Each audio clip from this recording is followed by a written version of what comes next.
Colette Claire with the Gauntlet here with Sin from Ministry and Revolting Cocks, right? Correct. Technically. Correct. At Burbank Sounds in Burbank. Who would have thunk it? In Burbank, California. So, yeah, we were just saying it's our first interview in a car stereo place. So that's kind of interesting. Yeah, my first interview here at my shop. How does a rock star come to own a car stereo place, by the way? I was curious about that. Well, it's funny is I opened up my shop up in, I think, 1991. Oh, wow. Yeah, I was out of, a long time ago. I was out of high school for a few years, and I had saved up some money, excuse me, and I knew that doing music, I wasn't going to be able to have the standard 9-to-5 job and tour or whatever and still come back and have that job. So I kind of always knew that I was going to have to be my own boss.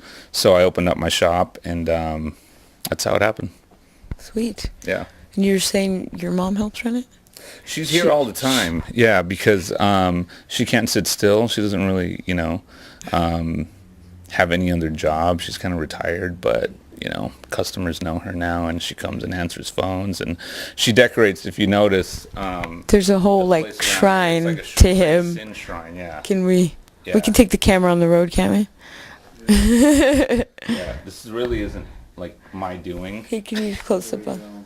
Can you see what they say and stuff? Yeah, she's got everything. She's got the shrine. Yeah, she's very proud. That's all I can say. That's awesome. Oh yeah, there's stuff up there too. Oh my god. Yeah, there's one of me and her when I was a little baby. You see that? I think. It's funny that little baby turned into this monster. Right there. Now his name is Sin. I'm sure you weren't born Sin. It actually, that is my real name. My full first name is spelled Sinhue, and it's pronounced Sinue, and it's Egyptian. So Sin's the first three letters of my first name. Sweet. So you actually kind of were born with it. Yeah, absolutely. Yeah, she was hip. She knew what she knew what she was doing. That's awesome. So freaking Grammy nominated, right? Yes. Second time for me, 2 years in a row. It's Ministry's 6th Grammy nomination.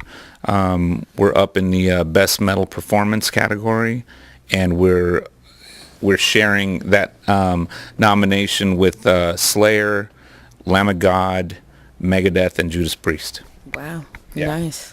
Let's touch this. I don't know who has to make that decision. I don't know how they do it. It's a voting process in the Academy in the Grammy Association.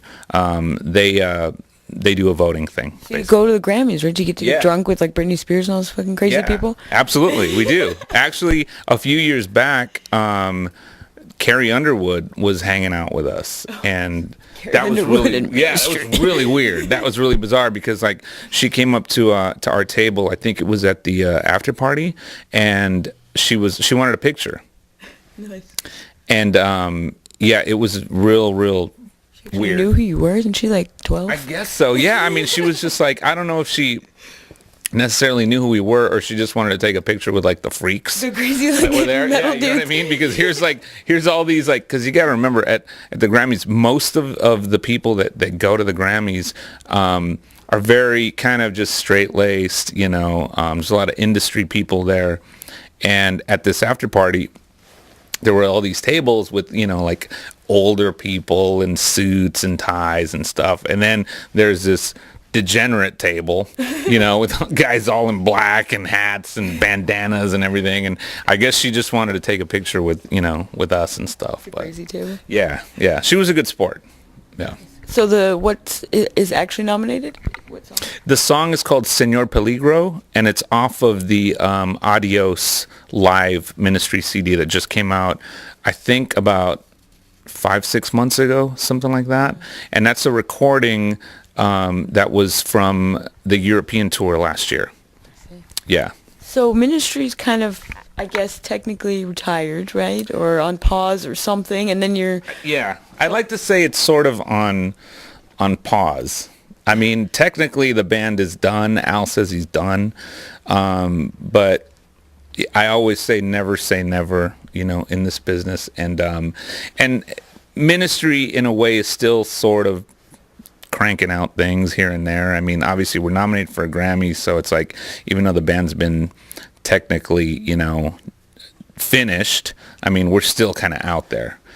So who knows if one day, Ministry will actually come back or not. I mean, only time will tell, but yeah, to answer your question, technically the band is sort of on pause right now. So you're focusing on the Revolting Cocks. Yeah, I'm focusing on the Revolting Cocks right now, and I have this other brand new side project that I just started that's called Captain Big Shot, and that actually features a lot of familiar faces. It features the guys from the Revolting Cocks in this brand new band, but it's totally different. I mean, it's not like the Revolting Cocks, it's different, but it features Josh, Clayton, Aaron, Merv, and myself, and that should be out hopefully in 2010. We've been having a lot of meetings with a lot of labels and so forth, and we'll see what happens this upcoming year in 2010. We're really excited about that project.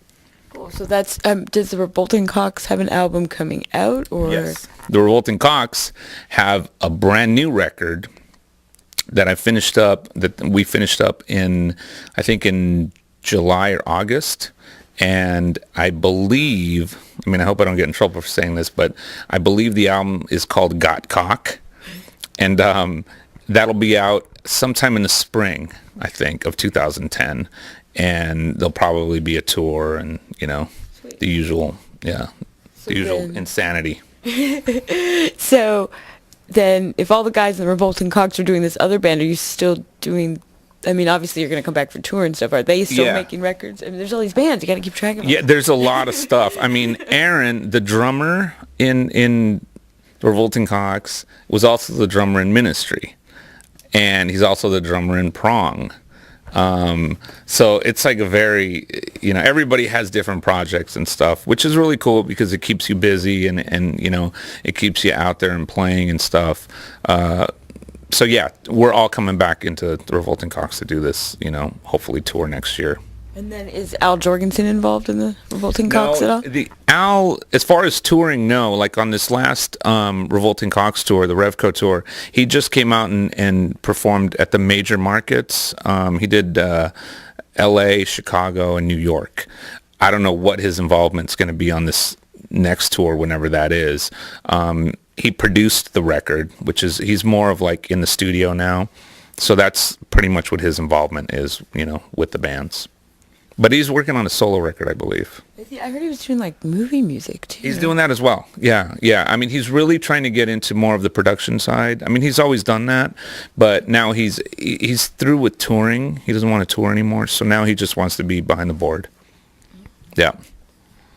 So crazy. How do you keep your head together with all these bajillion bands? It's tough. It gets a little crazy sometimes when it comes to writing music, because sometimes you're still in this kind of mindset for this one particular band, and then all of a sudden you have to switch gears and go, okay, now I have to write for this project, and you're kind of still thinking about that other project.